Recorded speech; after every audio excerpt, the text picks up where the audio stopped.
Chères concitoyennes, chers concitoyens, le 14 juin, nous voterons sur l'initiative sur les bourses d'études. Le Conseil fédéral et le Parlement vous recommandent de la rejeter.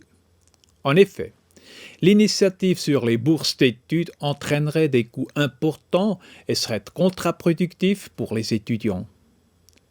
L'initiative demande que les aides à la formation destinées aux étudiants des hautes écoles et aux personnes qui suivent une formation professionnelle supérieure soient uniformisées à l'échelon fédéral. Concernant les coûts, le comité d'initiative estime lui-même que les dépenses supplémentaires ainsi créées seront de l'ordre de 450 à 500 millions de francs par année pour la Confédération et les cantons. Or, la situation financière actuelle de la Confédération est délicate. Ce demi-milliard de francs devrait être économisé ailleurs, éventuellement dans la politique de formation. Ce serait irresponsable et contraire à l'intérêt public. Actuellement, l'attribution des aides à la formation relève dans la compétence des cantons. Avec le soutien de la Confédération, les cantons fournissent des prestations aux étudiants. Les choses doivent rester ainsi car ce sont les cantons qui sont le mieux placés pour connaître les besoins de leurs étudiants. La situation est par exemple très différente pour un étudiant qui peut étudier dans le canton de domicile de sa famille, ou s'il doit se rendre dans un autre canton et payer un loyer. La centralisation au niveau fédéral demandée par l'initiative ne permettrait plus de prendre en considération ce genre de différences.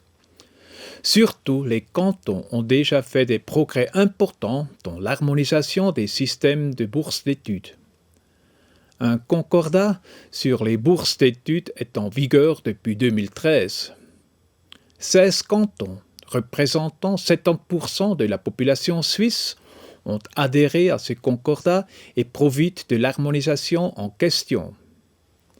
Si l'initiative était acceptée, rien n'inciterait plus les cantons à mettre en œuvre cette harmonisation, ce qui irait à l'encontre des intérêts des étudiants.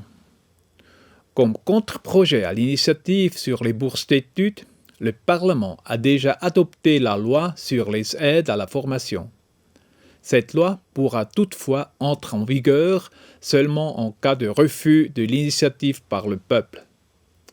Avec cette loi sur les aides à la formation, la Confédération soutient l'harmonisation entre les cantons.